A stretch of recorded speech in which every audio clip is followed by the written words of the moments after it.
Welcome to Safe Doesn't Scale. I'm your host, David Walsh, founder of Limelight. This show is for marketing and growth leaders with a chip on their shoulder who are tired of playing it safe. I'm so excited today. I've got Sangram on the pod. Sangram is one of the most well-accomplished founders, operators, and now GTM analysts. Plus, I think I was looking at GTM Partners and we were just chatting before the call that it's now at 10 million in ARR or 10 million in revenue, which is super exciting. So congrats on all the success. I feel like you're the perfect person to talk about go-to-market and how everything is evolving and changing. So thanks for joining the pod. Oh man, David, thank you for having me. And I think as we were talking earlier, I think there's a lot of folks who are talking about things, and I feel it's my duty now to share some of the stories from the trenches. And having been part of building a couple of $100 million companies, and then now in the new age of AI, building a completely different way of like almost going from a SaaS company to a services company, from raising $100 million to bootstrap. I feel like I'm learning so much every day that this conversation can take any direction we might want to take it. So for those listening, right, the marketing leaders joining this and listening in, I think Sangram and I had a funny conversation right before this about the amount of people that are talking about doing things and the success that they've had at certain companies, but they were actually like an SDR or BDR or like a junior level employee and kind of latched onto this big brand that accelerated and grown.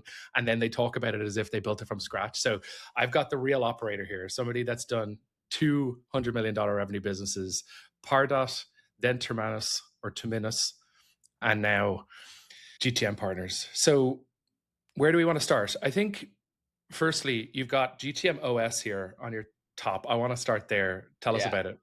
Yeah, well, I mean, some might say I need a therapy session to go to, right? Like this might be the therapy session that we all have been waiting for. So it's free of cost, free therapy right here, which is after building 2 SaaS companies, I think in 2021, I was a little bit burnt out, like being just straight up honest right off the bat. And Brian, who's my co-founder now, we both wrote a book called Move, which became a Wall Street Journal bestseller in 2021. We had this really interesting conversations like, what if you didn't build a SaaS business again?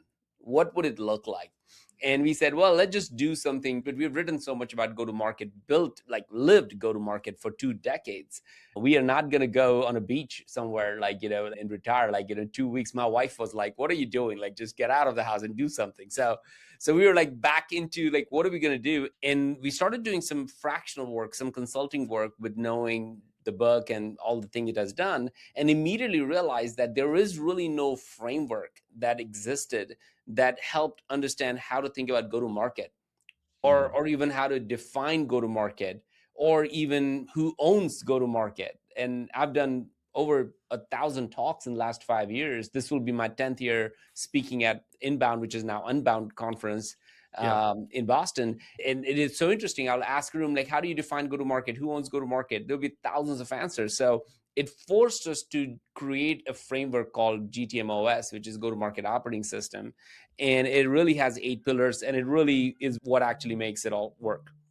As you're talking about that, I'm like, the amount of marketing leaders that we speak with. So we run Limelight. It's an influencer management marketplace platform. And a lot of these marketing folks are trying to generate brand awareness and also on the demand gen side.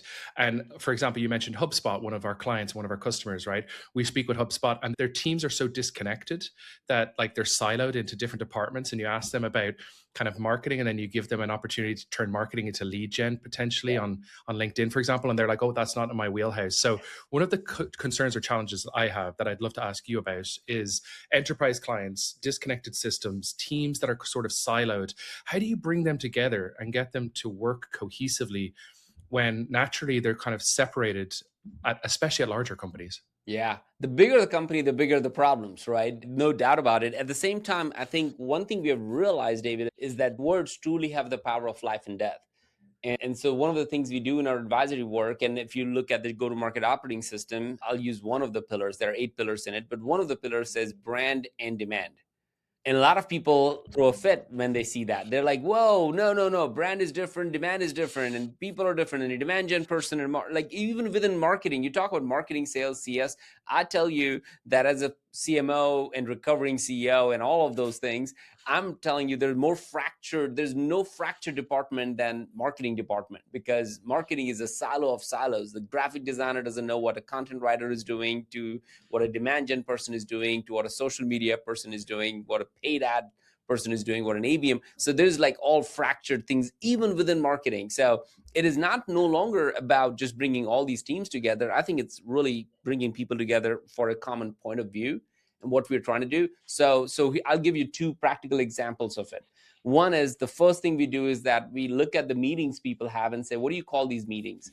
And if the meeting says this is a marketing attribution meeting, and then all of a sudden we know, oh, this is about figuring out what is the value of marketing. This is not about business at all to begin with. So we help companies, as trivial as it might sound, we help companies rebrand and rename their meetings for the purpose they need to be created. So as simple as Mm, that, we're like, hey, this should be called a go-to-market meeting. This should be called a pipeline velocity meeting. This should be called, so that the department leaders don't become defensive. It's about solving business problem. And that is literally one easy one to do. I'll give you another example. Henry Schucks, who's the CEO of Zoom Info, also a client of ours, yeah. they recently changed their ticker symbol to GTM. So go to market is such a big deal, and we've done so much research and work together. I was talking to him the other day, and he has been the CEO since $0 to all the way to publicly traded company. And I was asking, well, how do you keep your go to market team aligned at that level? You talk about big companies, to specifically on that. And he said, I meet with my go to market team every day. I'm like, what? Like, no, like on a text or on a Slack? Like, what do you mean? He said, no, every day at 9 a.m. in the morning, I have my entire executive team. I meet with them every day. I'm like, well, isn't that too much? Isn't that? He's like, no, that's the exact opposite. He used to do the weekly, bi-weekly go-to-market executive meetings to talk about alignment. He said that over a period of time, all of those meetings started to become meetings where you're just giving status update. There was no Mm. decision making was happening. It was too long of a. If you think about all the speed at execution right now, a week is too long if you're really trying to build a true business over here. So he's like, too long, and people didn't know how to make decisions, how I made the decision as a CEO around certain things. So he just started this 9 to 10 executive leadership go-to-market meeting, and again That's called it a go-to-market meeting, right? And that gave everybody the understanding of how he makes decision, how nobody's surprised when a decision is made. It's not always overly structured. Nobody's trying to create PowerPoint decks for every single presentation or meeting. So it created a level of clarity, alignment, and trust, which is really one of the pillars of GTM OS that brought the whole executive team together, which is why they're able to make awesome decisions. So those are just two examples of how companies should think about. That's awesome. I mean, firstly, Zoom Info is one of our clients and customers, and Henry's content on LinkedIn is actually just generates so much brand Yeah. awareness. But what we help them do is actually turn some of that brand awareness into lead gen and Mm. identify people that are high quality ICP contacts that are engaging on his content. So it's super interesting you mentioned them. So it's really actually, I love the simplicity of renaming meetings. And I'll give Yeah. you my example internally. We now have agents that track everything, right? We're tracking how many conversations we're having, how much deal and pipeline is in the CRM, all the way through to what's actually happening in the internal conversations and the external conversations.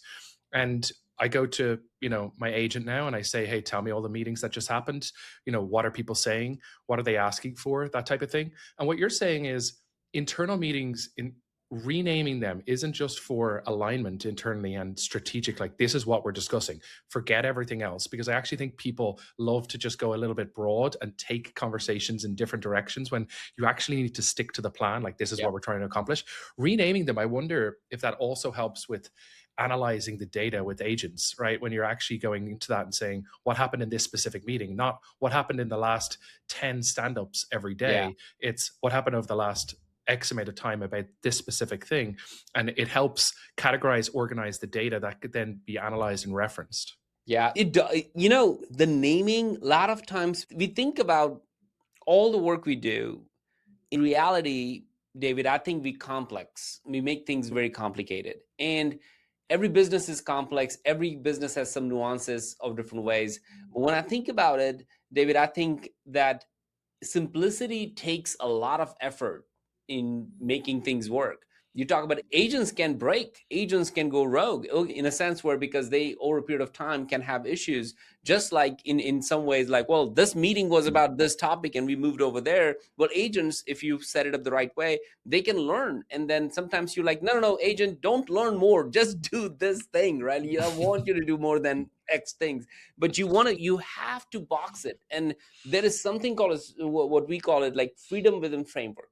What is the freedom you can have within the framework that has been provided? So meeting is a framework, and you have a lot of freedom in directions you could go, but there has to be freedom there, but it is within the confines of what that framework looks like. So what are we really trying to accomplish? Most organizations, so our research data will show us 68% of the leaders say that if they had clarity on what the go-to-market strategy was, they will actually hit their numbers. 68%. And the reason that's really interesting is because we gave them other options. We gave them options like, hey, what about competitors? Are there more competitors? What about AI? What about macroeconomics? We gave all these different options to see where people will fall. And David, almost 68% of the executives, go-to-market executives said, all that is fine. We can still run through walls for that if we have clarity on why we're doing what we're doing. And that's honestly, what's that GTM OS is? That's what honestly every organization needs, regardless of using OS or AI or all of it. Can everybody at the go-to-market executive team clearly talk about what? So clarity, simplicity, and then an understanding of why we're doing something, what we're doing across all of these different functions and how it combines together and connects together is what aligns the team. And look, sometimes you have to make bets. It's experiments, right? And you have to agree and commit or disagree and commit if if you have the team coming together and someone has a different opinion about what should be done or what not should be done. It's more about like, we're doing it for this reason individually and as a cohesive, and we need to commit to this and see what works.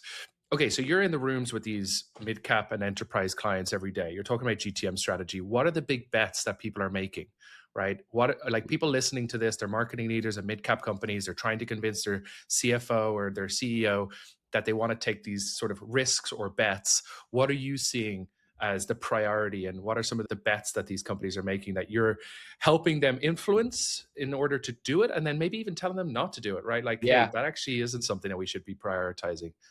Well, our research shows there are 6 different go-to-market motions most companies play with. And there are inbound, outbound, event-led, community-led, PLG, partner-led.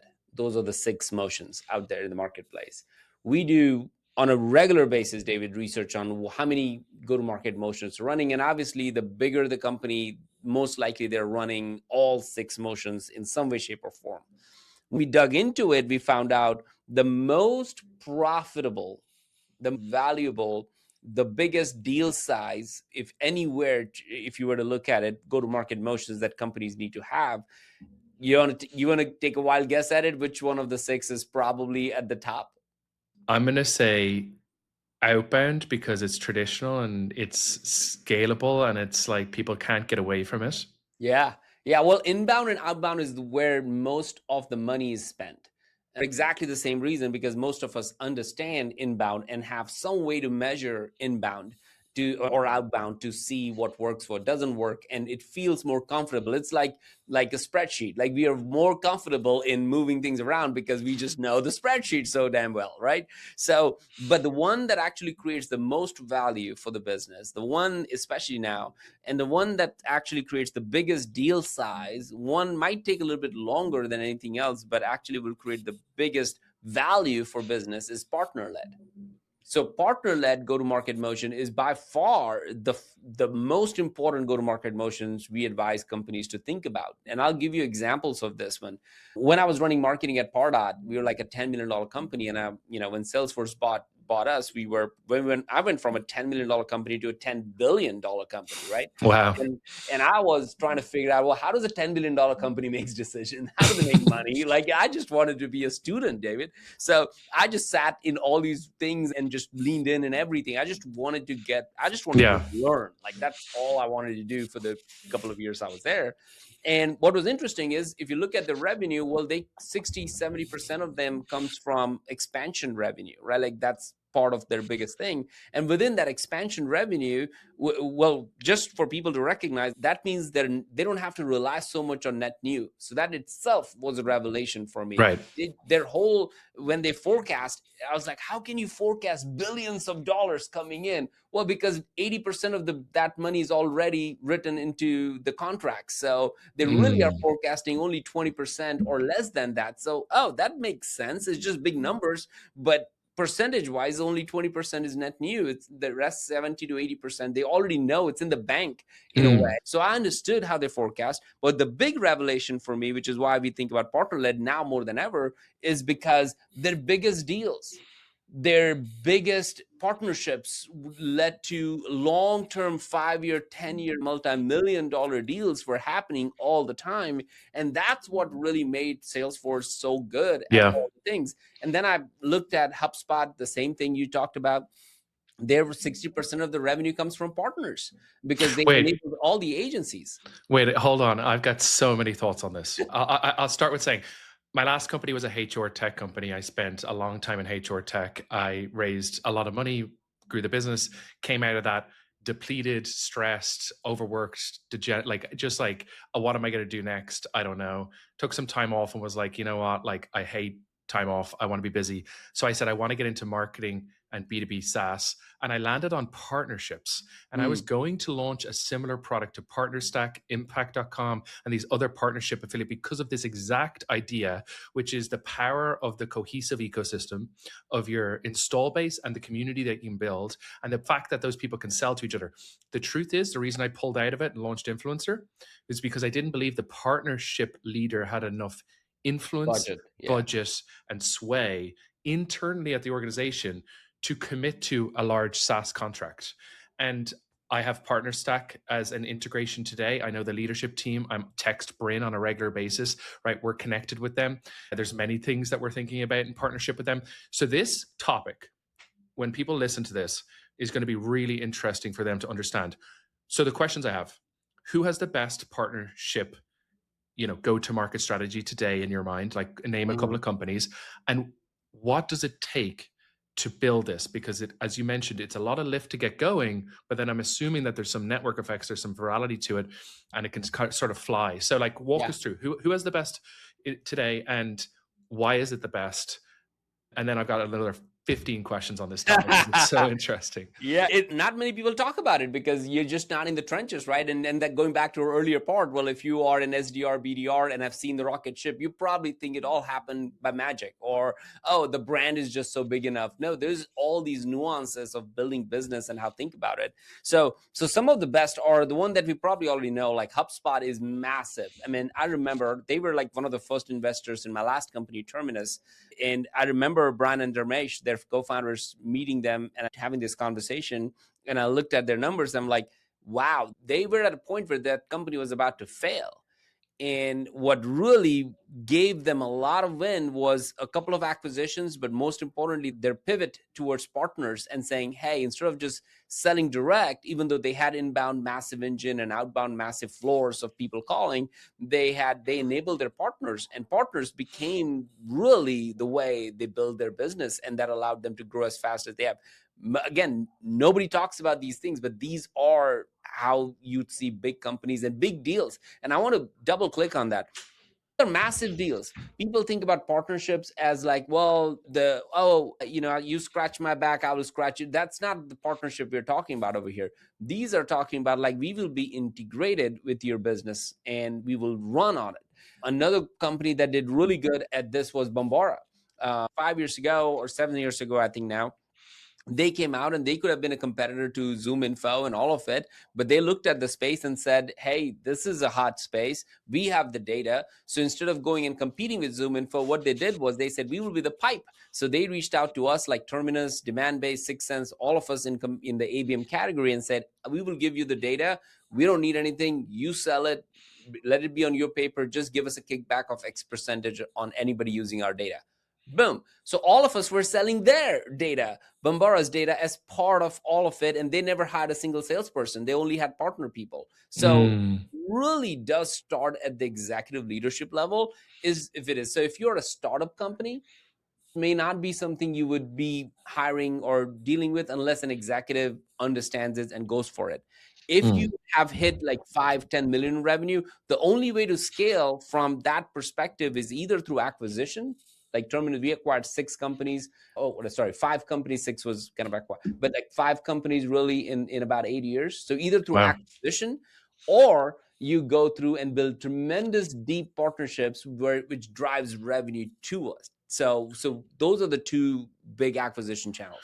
That's awesome. Yeah, I think people get a little bit afraid of partnerships for different reasons, right? I think at the early stages of partnerships, I always thought like partnerships, I even told this to the partnership team at PartnerStack. Hey, this partnership that you have in mind is going to be a waste of time for me. I'm less than 5 employees. I don't have the resources and time. We go into these things, we commit resources, time, capital, effort, energy, and then it doesn't materialize the way it should. So let's go slow, like I don't know if I like this phrase, but like crawl, walk, run. And then once you start to run, it really starts to make sense. So don't input the amount of resources it takes to test it and then double down when you see it working. Yeah.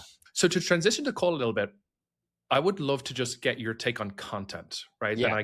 And selfish, this is my own business, but it's also my own strategy. It's like I decided to go build in public, post Mm. content every single day, build an audience. It was difficult, stressful, cringy, like all of the above, right? But now it drives revenue. And I'm like, content is one of the best ways to stand out from an organization. So I'll frame this question by saying, I believe that social media in B2B is boring and it is outdated for the most part. And most companies are doing a really bad job of it, right? So when you think about go to market and you're advising these companies, where does content fit in? And how do you think about content? And take that whatever way you want. Yeah. I think it depends on the size of the company to begin with on it. And you mentioned about like Henry at Zoom Info. It is just natural to him. I have no social media team, and I'm there like they can't keep up with him, right? Because he is like he knows what he's doing. So, and he's actually a great founder, a CEO who's in the product, not just in meetings. So he's passionate about it. He's a sales guy, so it makes sense.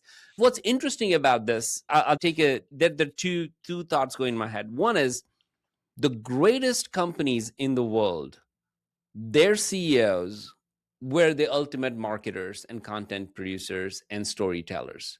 So you think about we would never imagine Steve Jobs to do anything but that, is tell a story. And I think he was the greatest marketer. We would never know who the CMO of, or would never talk about who the CMO of Apple was.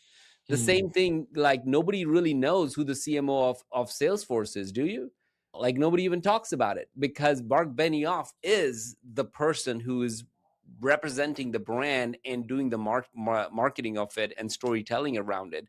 And you can go around and look at everything. So I think about first, before even content, the story you want to tell and how you tell about it. HubSpot, since we talked about it, Dharmesh, like he talks about, and so he is a storyteller at its best and giving people as if they are on a journey with him and the business and all of it. So I look at content as what story you want to tell. And if you're an early stage company, like you said, and you started off with, is like, yeah, you need to tell the story in public because that's the only story you got. So you better tell that story, right? Like, you can't say anything other than that.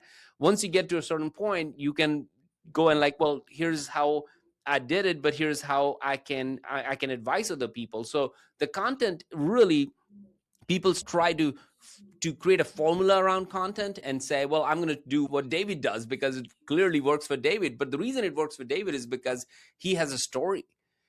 Most people don't have a story and have a story, but they don't use that story because they don't know what that story looks like. So I look at content very much as what story you want to tell, and then let's figure out how to tell that story. Right.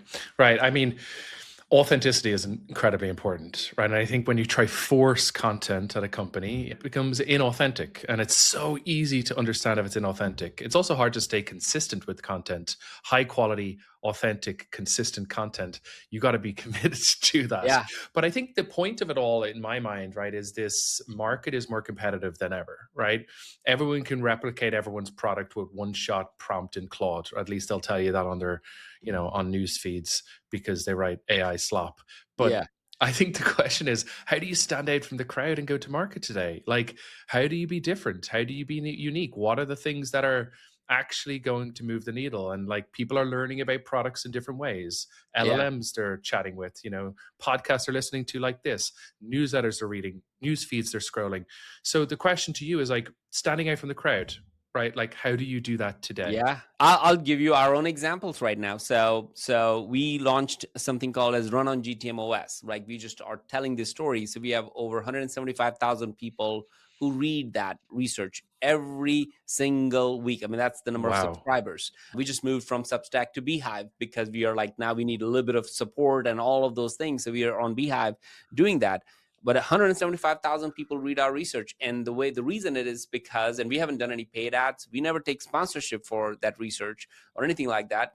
But the reason it is there is because we look at that as the original research. We write every week original research on what we are looking at the market as. So you create something that is so uniquely you without using AI to begin with it. We use AI to Mm. enhance it. We are using AI to add, but we have our own point of view that is very clear, very clear. And that is the most important thing. Going back to authenticity, yeah, I mean, I think being authentic is interesting if you're trying to create something that is so important out there. But what does authenticity mean? Like, does it mean that you need to be vulnerable all the time? Does it mean that you need to be talking about the same stuff over and over again? I think there are flavors to it. And to us, in the beginning, I was like, well, I write a newsletter that is about my own journey, and that is a separate newsletter I write. But this is like, we wanted to be known for the go-to-market research. If anybody thinks about go-to-market, we want them to think about us. If any CEO specifically and executives are thinking about, we want them to think about us. So we said, what can we do?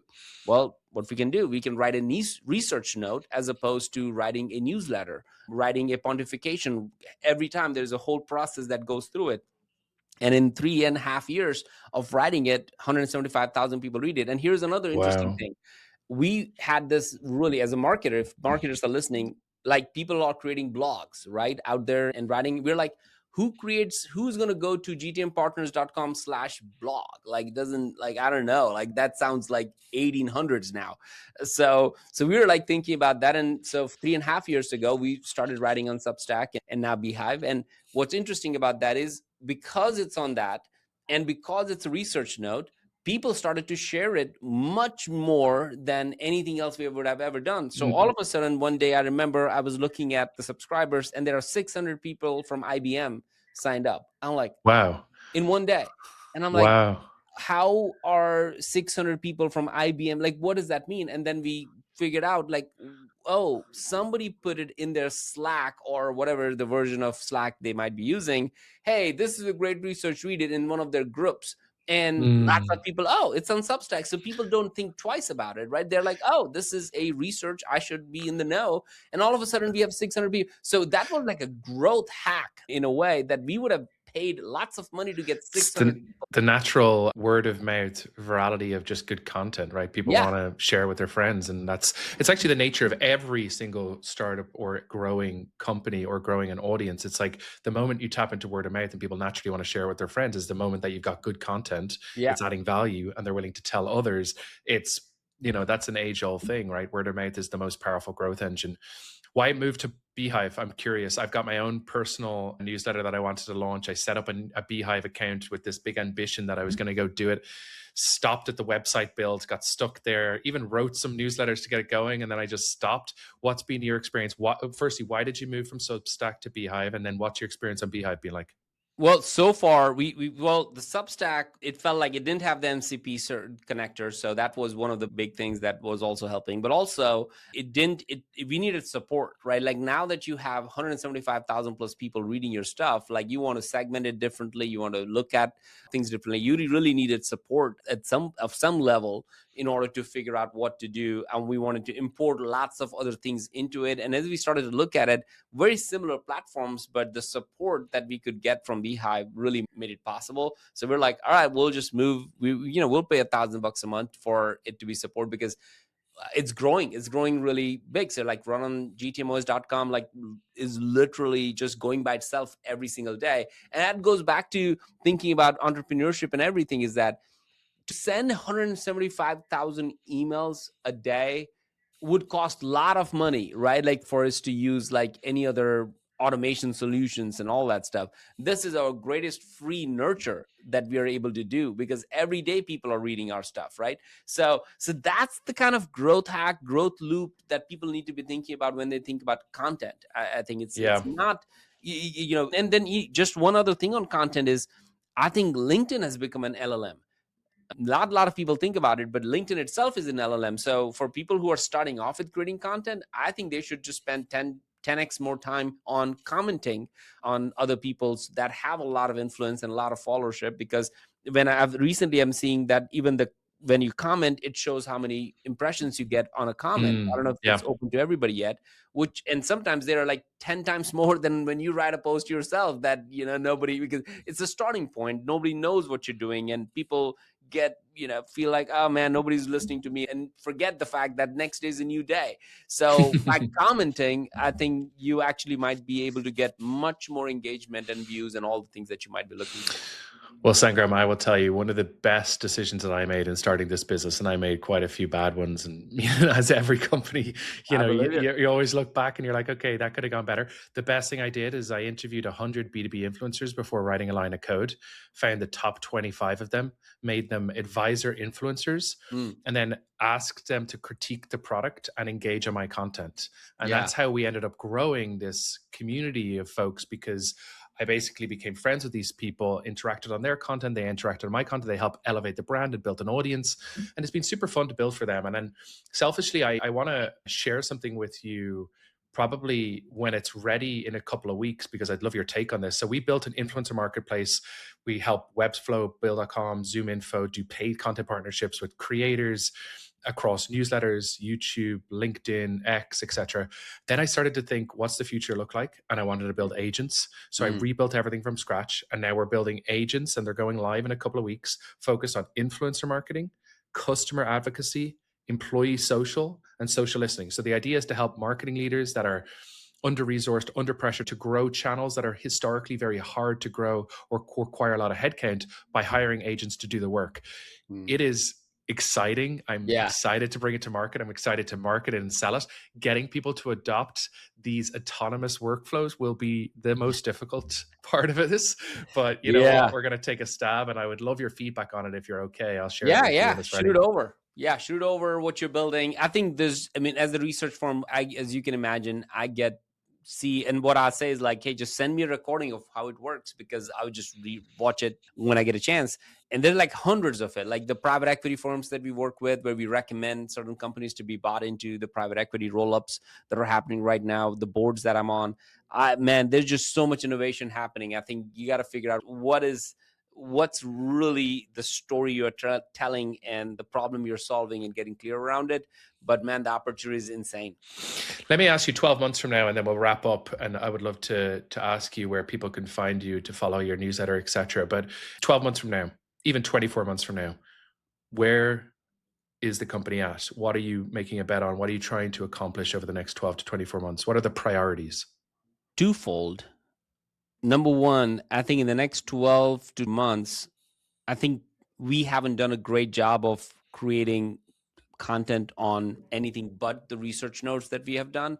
So really, and that's why this whole thing, right, the whole media thing. So I'm just going to create massive amount of video content to make sure that anybody thinking about go-to-market OS or go-to-market in general will think about us. So next 12 to 24 months, we should be own the entire category. We've written a book on it, but we're focused on written content. We were not focused on video content as much. So that's one. Two, want to see life change in hundreds of people. Today, there are over 120 certified partners who are certified on GTM OS, and they're implementing that in different companies, 3 to 4 clients of theirs.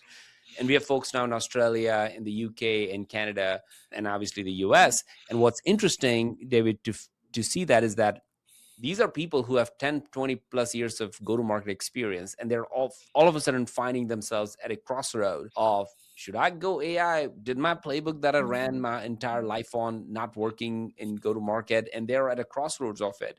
And this idea of AI plus GTM OS, the strategy and execution, I think it's important. And people who are in their late 30s, 40s, 50s, who have 2 decades of experience, I want to see impact in that. I want them financially free. And that doesn't mean we have an outcome like I did from a business perspective, but an outcome could be that they're able to make 300K, 500K per year, right? That's a good, solid outcome for most of these folks. And they all should be able to do that with 2-3 clients paying them 10, 20K. So I'm betting on go-to-market fractionals being the next wave along with AI to help businesses excel, because the brain of somebody who has been there for 20 years and automation execution through AI, that combination is what businesses should use and leverage to drive that forward. I'm excited to hear you talk about the impact of the consumer part of the product, which is like impacting the lives of the people that are, using your product. It's like the most meaningful thing in the world. I will also say there is a huge thirst, and it's not going anywhere. It's exponentially growing for educational content around how to do things differently or in this new age of AI. And it's insane how many people want to learn this. But what they need is a trusted voice. They need trusted voices, not, your spammy Twitter influencer who does it for, exaggerated hooks and engagement metrics, So I fully believe that. I back it 100%. I would love to see that journey unfold, and I would love to be helpful in the content part at all. If I can help, I would be more than interested to do that. But Sangram, thanks for coming on. I really enjoyed this. I know people listening to this are going to learn a ton. Where can people find out about you? Yeah, well, definitely can find me on LinkedIn. But if you want to follow along with the 175,000 leaders that read our research, you can go to runongtmos.com and just rewrite everything on go-to-market every single day. That's awesome. All right. We'll do this again in a couple of months. Sounds good, David. All right.